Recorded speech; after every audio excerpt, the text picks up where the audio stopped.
argument. And we pray that you'll stay for that as well. We did want to take this opportunity to have two of the folk in the school district, one of us who rails against and opposes and fights against the school district on a regular basis, and Ben Chavis, who is one of the leading civil rights minds in the history of the country. We met many, many years ago. So, Ben Chavis, Michelle Simmons,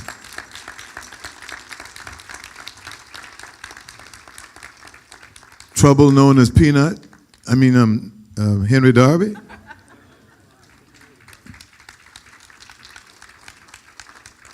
and I will join them. Sister Garcia Williams is going to give you a brief summary of who these are.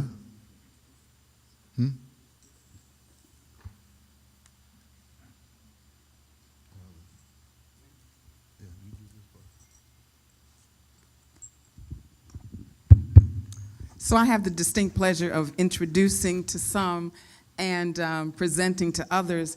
They gave me bios on a couple of these, so I'm not going to read them in their entirety, but it's important to know who's in the room. I'm going to say pastor, but I can say pastor, yes. Pastor introduced Michelle Simmons, just so for those of us who may not know, she is the Chief Academic Officer for Charleston County Public Schools. And Ms. Simmons came to CCSD as an elementary school teacher at Mary Ford Elementary School, now Mary Ford Early Learning and Family Center. In 2003, she joined the administration at nearby W.B. Goodwin Elementary School as an assistant principal, and considered a standout in her field to many. Simmons was promoted to the position of principal at the former C.C. Blaney Elementary School. So it is no doubt that her outstanding and individual contributors as an educator and leader allow her to serve us in this capacity. So let's welcome Ms. Michelle Simmons. The second gentleman, we said Peanut, is that what you said? But Councilman Darby is no stranger to any of us, and I can tell you honestly, when I first moved to Charleston more than 23 years ago, can you believe that? He was a friendly face that always greeted me at the airport. And he was a man of many talents, but that was one of his side gigs, and he did it extremely well. So I remember him dearly, not only for being the person he was, but he is considered by many to be a community activist and activator in many ways. He was elected to District 4 Council in 2004, born here in Charleston, South Carolina. But when I look at his full resume, and I'm telling you, it's very extensive, he starts his education at Liberty Hill Elementary School in North Charleston, South Carolina. So that is on his resume. So that's an honor to him. But his civic involvement very quickly, and I remember my introduction when he was the co-founder of the Denmark VC and the Spirit of Freedom Monument Committee. And today, through his efforts, we know that that statue stands in Hampton Park today. So let's welcome Councilman Darby as well. And I must also add, he is the principal of North Charleston High School. The third gentleman, quite honestly, when I met with him in October, I was a little nervous with the meeting because, you know someone because you feel like you know this person. So Dr. Benjamin Chavis is that kind of person. So I felt like I knew him. But when I had to present my proposal to him about this celebration, I was very nervous. So I prepared, and my colleague Stacy Palmer and I prepared about 8 slides. We got through the 4th slide. He said, okay, let's do it. I'm like, no, I got 4 more slides to go. Wait a minute. But he was very excited about us embracing this opportunity to celebrate Justice Marshall and also the efforts of what he'd done not only in South Carolina, but throughout the nation. But just very quickly, as Dr. Chavis is amazing, he was the youth coordinator for the Southern Christian Leadership Conference and an assistant to Dr. Martin Luther King. Chavis rose to international prominence in 1971 as the leader of the Wilmington 10 in North Carolina. And they were unjustly convicted of committing arson at that time. Many of you know about the case, but that's part of his legacy. In 1993, he was appointed to the NAACP as the executive director and CEO of that organization. He later served in 1995 as the National Director of the Million Man March and the founder and CEO of the National African Leadership Summit. I can go on and on about his accomplishments, but to know the man is to see him in action, and tonight you'll have a chance to hear his voice, not on the airways, not what you've seen on TV, but to hear him personally. And thank you. The last person on the panel, as you well know, he needs no introduction, but I just want to let you know that his leadership is one that we are so proud of, not only in Charleston, but as the Vice President of Religious Affairs and External Relations for the National Action Network, we know what he does when he's not in Charleston. For over 40 years, Reverend Rivers served the NAACP as president in the North Charleston branch, executive director, the South Carolina State Conference, the Southeast Region, chief operating officer, chief of financial operations, vice president, stakeholder relations. He is always at the top of the chain, but he doesn't operate in that capacity because he is the everyday man who feels the pain that we do, and he advocates for us on multiple levels. Reverend Rivers has received numerous awards for his civil rights and community work, including the Order of the Palmetto, which is South Carolina's highest award.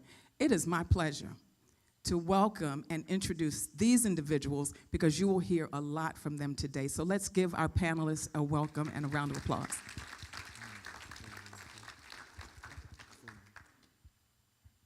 Thank you so much. Let's give Garcia a hand clap of praise. She's done a lot to get us to where we are.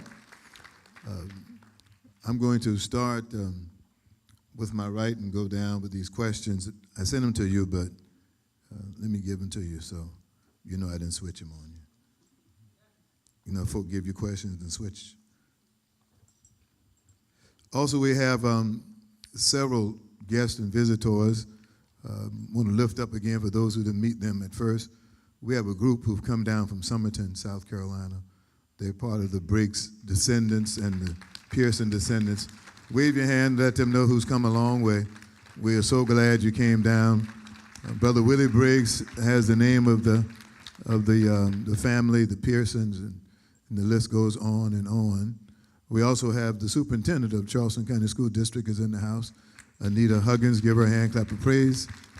And anybody else from Berkeley or Dorchester, we extended the invitation, and one of them told me he didn't give them enough time, but we will make sure on the next time. So let me say quickly about each of them as they come. To start with Ben Chavis. You heard that Ben was the CEO of the NACP. I was state director of the NACP I was also the youngest branch president elected in NAACP at the time in South Carolina, up the street in Liberty Hill at Felix Pinckney. And I was served as branch president and became the state director in 1984. And I served from 1984 to 1994, covering the whole state. And in 1994, the first time I got a chance to work at the national office was when Ben Chavis became the CEO. And at that time, he was just an icon.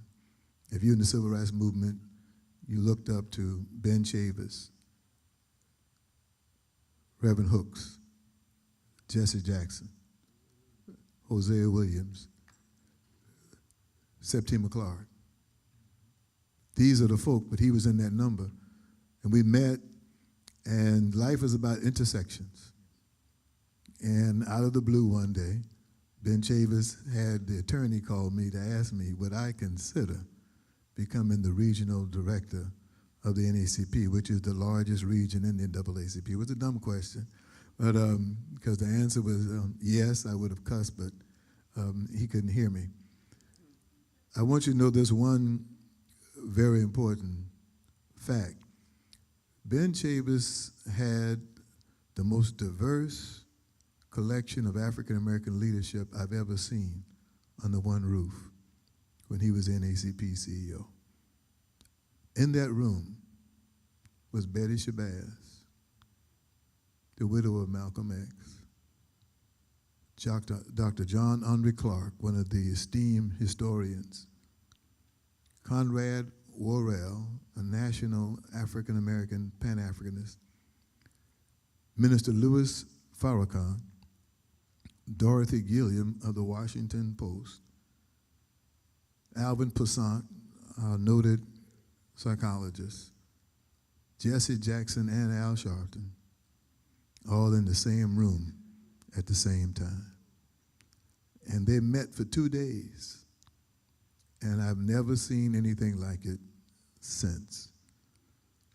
And when he left NACP, when they fired him, and he became an interim, he was the, he helped Minister Farrakhan organize the Million Man March. And I got a chance to be on the stage because I know Ben Chavis. And I had a chance to watch 1 million black men. And the gift of that moment was somebody asked a question in my spirit. This is the most beautiful thing I've ever seen. What did you see? And the voice said, there are no niggers here. And the voice asked me the question, well, why do you call yourself a nigger? That was the last day I've ever called a black person that word. And Ben Chavis had everything to do with that. Michelle Simmons needs no introduction except for those who may be from Somerton. She is a superstar. She's a gift. She's brilliant. She's eloquent. She's too humble. And if I was half as smart as Michelle Simmons, y'all would have to pay me to shut up. But she is the chief academic officer, and before she became that, the achievement gap for black children in Charleston County moved in the right direction for the first time in decades. And it was done under the leadership of Michelle Simmons. And we're excited that she is present and the chief academic officer. And the gift is she is not a stranger in church. She knows the Lord. And the good thing is the Lord knows her. And Pumpkin was my mentee. Then he became a big you-know-what, and then we can't call him a mentee anymore. Everybody knows about him being the principal. He's on county council. Did y'all know that Henry Darby caused a whole network to come to Charleston, North Charleston, because he got a job at Walmart working after hours to help take care of his children who could not, and he tried to keep it a secret. And when I found out, I called him and blessed him out and said, you embarrassed every church in North Charleston. So why did you have to get 3 jobs to help take care of children who belong to our churches? That's who he is, and that's what we're great about. So let me get these questions. Starting with Darby, moving this way. What does the Brown v. Board U.S. Supreme Court decision and the foundational case known as Briggs v. Elliott mean to you, Brother Darby? I spoke to Dr. West today as I perused the question because I found it somewhat arduous to even answer based upon those folks who went before us. And like Frederick Douglass, I would say it means to me a constant struggle that still needs to go on. It also means to me that I go through a form of equivocation and vacillation because of the Supreme Court decision. And of course, I would not go on beyond that the following year what the Supreme Court had done. But it means that American citizens have a right to procure the education that they so deserve as American citizens, irrespective of race, creed, color, or any of those. So that's what it means to me, sir, the right to procure the education that one desires. Thank you. Before I get started with the answer, I just want to say I don't know what I did to be so lucky to be on this esteemed panel, but if someone can take a picture so I can stamp this, this is an honor, a big deal, a treat for me. But I'll answer the question this way. I heard Ruth Bader Ginsburg answer a question during a documentary about what's the difference between a secretary and a chief justice. And the answer is 1 decade. And the same is true for me. What's the difference between a housekeeper and a chief academic officer? One generation where the opportunity for an education was afforded to me. One generation is all it takes to seize, take hold of the opportunity of a solid education. And so for me, I think about access. For me, in the film, there's a piece in the film where they're debating whether or not to take the case, and somebody says it's going to take someone with guts. I think about the advocacy that it took to get to Brown versus the Board of Education. It took desire, it took advocacy, it took heart, it took determination, and I believe today, even 70 years later, we still have to have that same level of determination, that same level of fight, that same level of no way, we will not take no for an answer. And so it means so many things, as Mr. Darby alluded to. It's layered. I went to elementary school in Charleston, so I've experienced the system as a child, as a parent, and 26 years now as an educator. And so all of the schools I went to, Mitchell, Rivers, and Burke High School, were predominantly black schools with predominantly black teachers, and I got a high quality education. And I'm proud of that, and I can then make sure that the scholars and families I serve have the same benefit of that high quality education. But it is a struggle. We have not arrived. There's still so much work to do, and so it means so much. It means a lot of things, and so I just feel like the fight continues, but I applaud and I just encourage everybody to stay in the fight, to help us do what's right, do what's good, and do what's just for students and their families.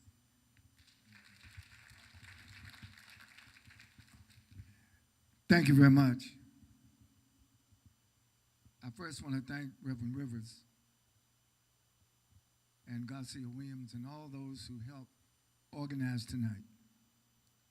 I think the first half of the movie was great. I think the second half is going to be equally as great. I was saying to myself, I wish every child in South Carolina, I wish every child in America, black, white, Latino, Asian, Native American, every child needs to see that movie.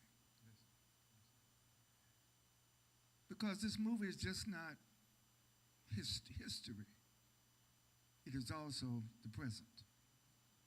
So what the Supreme Court decision means for me, in 1954, I was in the first grade in Oxford, North Carolina. My father used to be the superintendent of Jenkins Orphanage here in Charleston.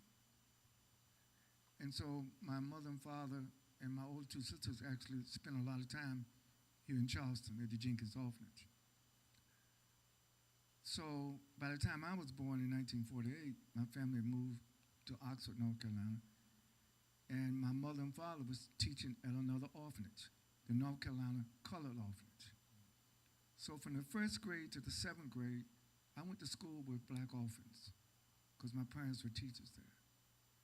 I learned something in the first grade about not just empathy, but I learned something about if my classmates didn't have shoes, there's no way I was going to wear shoes, particularly in the summertime. And I grew up, I wanted to hurry up and grow up, so I thought I was grown by the time I was 12. And integrated the library, and Reverend Rivers, I was just looking for everything to challenge. I was one of the student militants, had a big afro in the 1960s. But fast forward, when I was the head of the NAACP, one of the best transformational decisions I made was making Reverend Rivers the Southern Regional Director of the NAACP. That was one of the best decisions I made. I just want to say, when you see crosses being burned, houses being burned, churches being burned, people being lynched, people being driven off their farmland. But by the grace of God, we would not have the privilege to be here tonight. And but by the courage. So Reverend Rivers, what I saw and what this decision in 1954, you saw there was an argument. There were some people that did not want Thurgood Marshall and the other lawyers to go to the Supreme Court because they feared losing. This is my last point. We should never fear losing. We should fear not winning. Because of the courage of Thurgood Marshall, 70 years ago, 1954, it helped change America for the better. It didn't solve all the problems, but it helped change America for the better. I'll have more to elaborate later on your other questions. But thank you all for being here tonight. Thank you so much. Thank you so much. Thank you. My response is really, I have a unique seat. I met Harry Briggs. I met Eliza. I met Annie Gibson. I met the children of Pearson, Gibson, and so many others. When I met Harry Briggs and his wife, I felt so inadequate because I'd read the book. I had the chance to sit at their house. So I have a sermon I do, Dr. Ben, called Remember Your Why. And many people have asked me, why do I do what I do in almost 50 years? Because of Harry and Eliza. They were nobody. They risked everything. And the movie used some devices that were not true to make the point. Little Harry didn't have to walk 5 miles. They lived almost across the street from the school.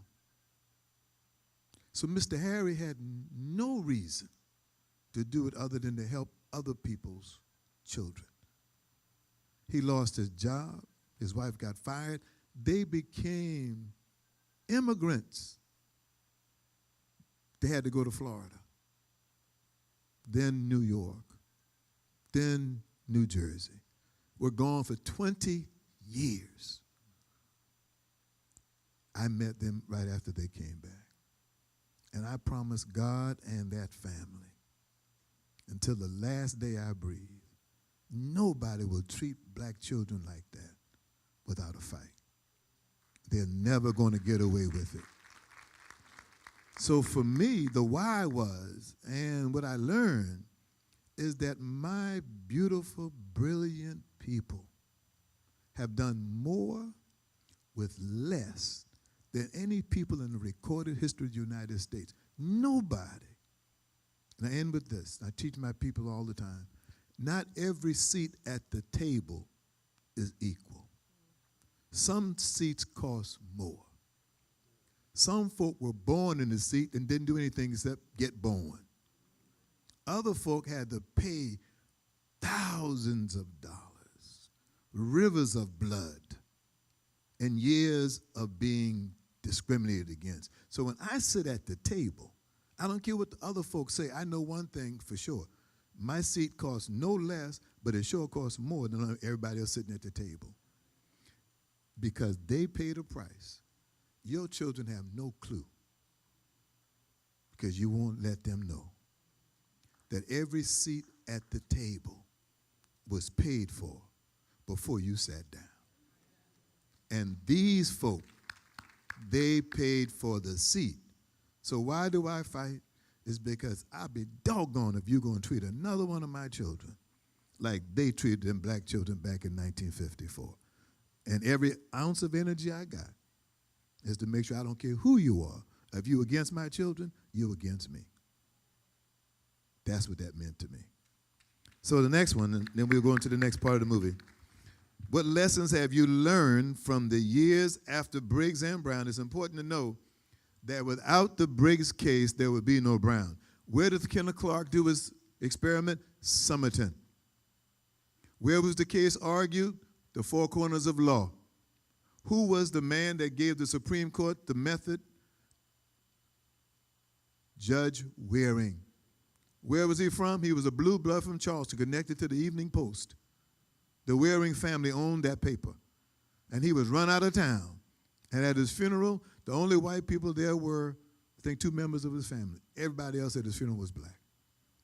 He was ostracized because he had the nerve to say black folk are human beings and ought to be treated equal to everyone else, which was scandalous in South Carolina in 1954. So, what have you learned that could reduce the racial segregation in achievement and discipline that persists for black and brown public school students today?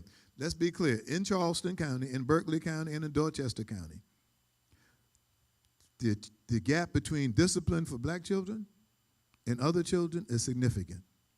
The achievement gap between black children and other children is significant.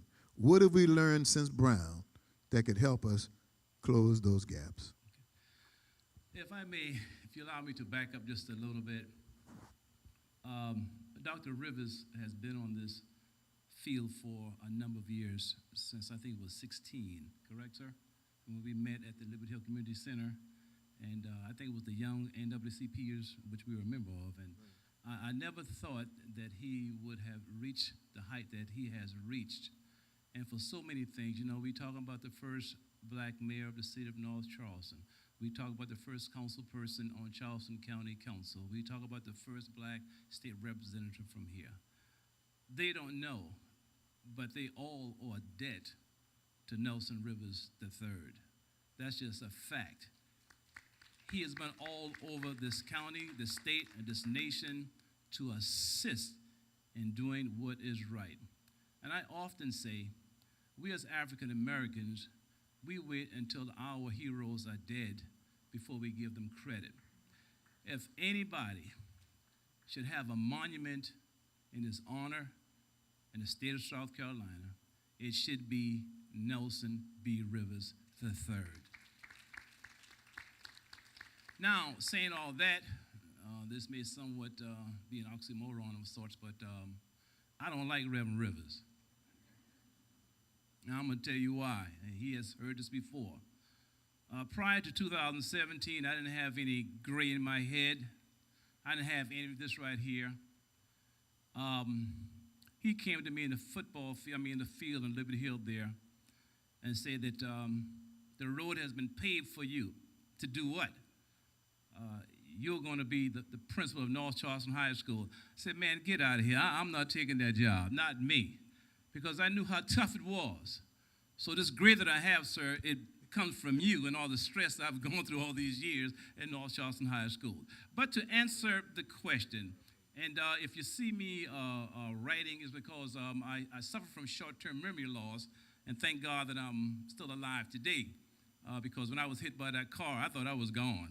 I mean, walking got hit, so you see me jotting down notes because I have short-term memory loss. However, the lessons that I have learned is that, first of all, you need to know yourself, and you need to know your history. Because if you don't know these things, you don't have anything for which to aspire, and you don't know of the thousands of persons who gave their lives for the cause. Something else that I also learned, that we need to have great teachers. Because, why would you say that, Darby? Thurgood Marshall had a great teacher. And without this great teacher, Thurgood Marshall would not be who he was. And that teacher's name was Charles Hamilton Houston, who laid the foundation of which Thurgood Marshall built upon. So if it weren't for that great teacher to assist, we would not have had a Thurgood Marshall.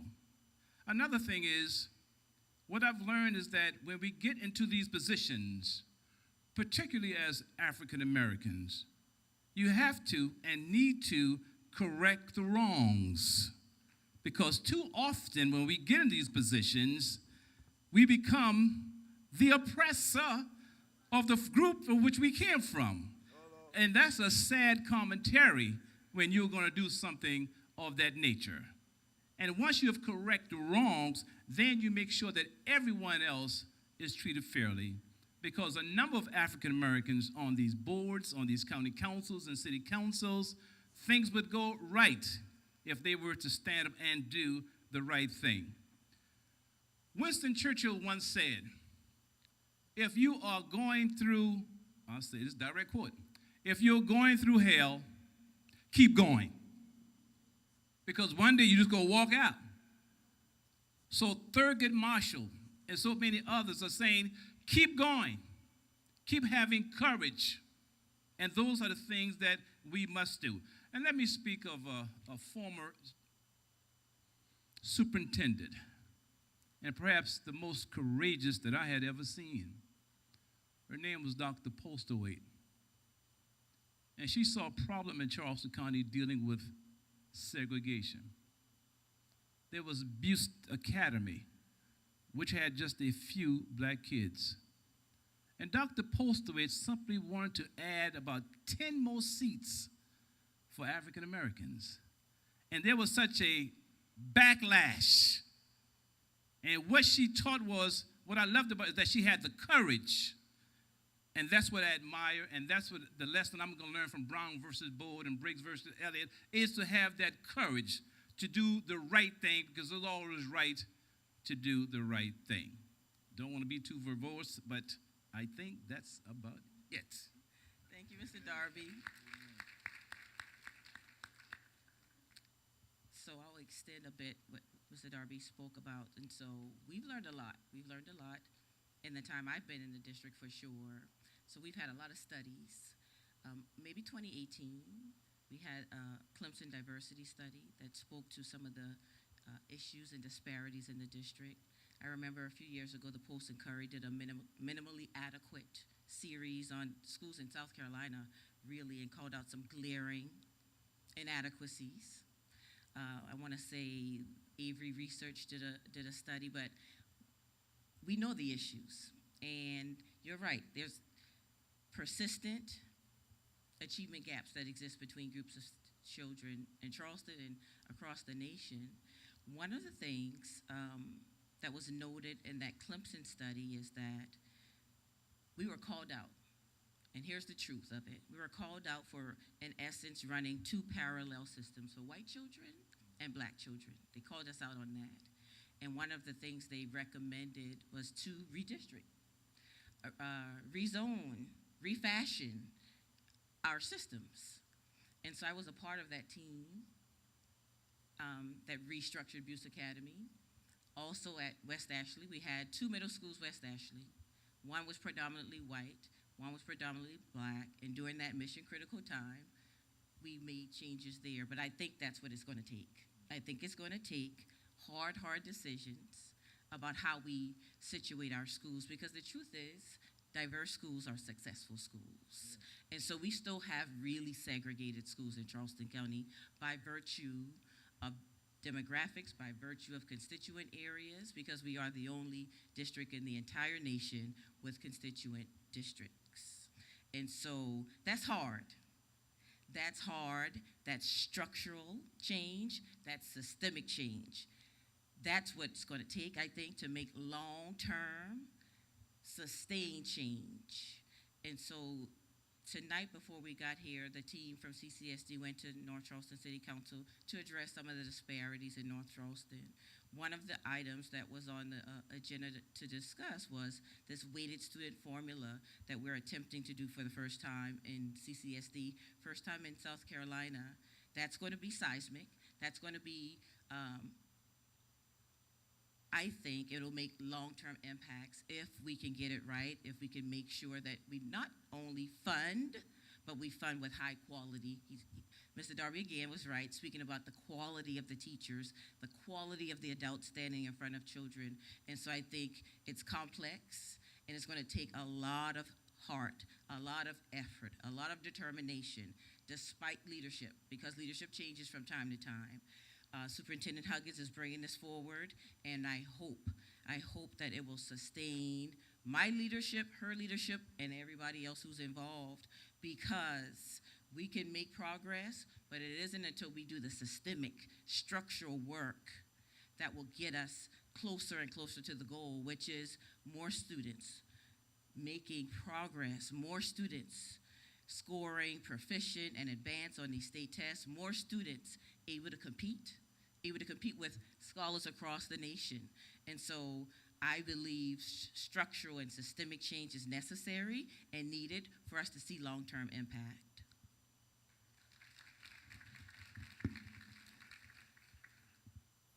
Carter G. Woodson not only started African American History Week and then became African American History Month, he wrote a very important book entitled The Miseducation of the Negro. I would say a book needs to be written about the miseducation of white people. Because racism and racial discrimination just doesn't hurt black people, it does. But it also hurts white kids. I teach a course now at Duke University. The title of the course is Race and Racism in America. I have about 90 students in the class. They just finished graduation last week. And one of the things I discovered, Reverend Rivers, is that prejudice, the denial of one's humanity toward another, starts at a very early age. No one is born a racist. In the movie, Thurgood Marshall asked one of the witnesses for the state, is there any biological difference between whites and blacks? And of course he said, no, there's no biological difference. So if there's no biological difference, I kind of shocked my students at Duke. I said, the truth of the matter is, everybody in this room has African descent. Because the first human beings were born in Africa. So if that's the truth, and it is the truth, anthropologically speaking, we're all part of one human family. Let me say that again. There's only one race, and that's the human race. And the problem is, states, I don't know if it's going on in South Carolina, but in Florida, they're banning books, they're changing the curriculum, because they don't want the children to know the truth. I hope South Carolina never does that. You know, so I've learned three things since the Brown decision. One is we must be persistent and challenge the systematic, institutionalized racial oppression that takes place in America. Think about it. How can you desegregate a school and you don't desegregate the community? You don't desegregate the housing patterns where people live. You don't desegregate the opportunity for people to gain wealth. You go to a bank, even though you may own property, they're not going to give you a loan. Not because you're not qualified to get the loan, but because of one's race. So we must be persistent, and we must dismantle all manifestations of racial oppression in America. I have a lot of friends in Africa, particularly in Southern Africa, and they remind me all the time, Reverend Rivers, that apartheid didn't start in South Africa. It started here in America. You know, and there were more enslaved Africans that came to the United States. You know who had the largest port? Charleston. 60% of all enslaved Africans in North America came through Charleston. So there's ever any place in God's world where we ought to be having the epitome of racial equality, the epitome of racial equity and progress for all students across racial lines, it ought to be Charleston, South Carolina. And I think South Carolina is a state. I remember Reverend Rivers, when I was here at the NAACP, we were trying to get the flag taken down at the state capitol, the Confederate flag. we decided to have a march in Myrtle Beach. Lord have mercy. I never saw so many Confederate flags. Because they wanted to make a statement. Said, we're not going to take down the flag at the Capitol, but we're going to keep the flag. I saw people with pushing their children, and the children were waving the Confederate flag. Babies waving the Confederate flag. And I remember Bishop Adams, I think, was the AME bishop. He said, man, do we need to do that? I said, Bishop, we're going to march. We're going to have our American flag and put it in the face of these Confederate flags. So the reason why I make that note, this was in the 1990s, push forward even to now. There's a tendency to move backwards rather than to move forward. And I think that movies like this, documentaries, are so very, very important. Brother Darby and my sister here, y'all need to write your books, because the narrative is being challenged. Our stories are being challenged. Our lived experiences are being challenged. And the last thing I would say is that I'm concerned about our young people.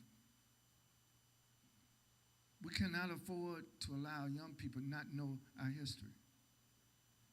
We cannot afford to allow our young people to be so engaged on social media, on Twitter, Facebook, Instagram, Snapchat, and some other I can't even pronounce, TikTok. And I'm not against social media, but I'm not in favor of all of the misinformation, of all of the almost dumbing down. I go to a lot of elementary schools and high schools in the United States, and a lot of the young people that tell me that make A's, they get ostracized because they're doing well in school. Somebody has flipped the script. We all should be striving toward excellence in everything that we do. And don't let anybody tell us that we can't achieve excellence. We do it everywhere. Sports, entertainment. I mean, my God, Beyonce then took over country western. So we are not a cursed people, we're a blessed people. But because we are blessed, we have to make sure that we embrace our blessing, embrace our unity between us. The reason why we had the leadership summit at NAACP, all of our organizations, civil rights leaders weren't even talking to each other. Even some competition among the groups. We need to be working together. In light of the courage and the persistence of Thurgood Marshall, this is the 70th anniversary. 70 years have gone by. On the 20th anniversary of the Brown decision, this is 1974, I was in prison in North Carolina. I don't have time to tell you the whole story, but it was about desegregation. Wilmington School District in 1971 refused to desegregate, so the NAACP and the NAACP Legal Defense Fund filed a suit, and it was a court order. There was a young brother in junior high school in Wilmington at that time. Some of y'all know he's a very famous brother, Michael Jordan. He's from Wilmington, North Carolina. And we fought to make sure that he had an opportunity to go to UNC and become one of the world's greatest basketball players. When I was in prison, I may tell you, the 10 of us, I was one of the oldest. I was only 23, 24 years old.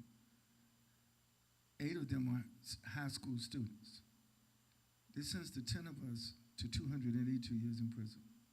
Obviously, we filed appeal. We took it all the way to the Supreme Court also. And after a decade of litigation, we won the case. But I'm be honest, I'm probably going to say this the first time.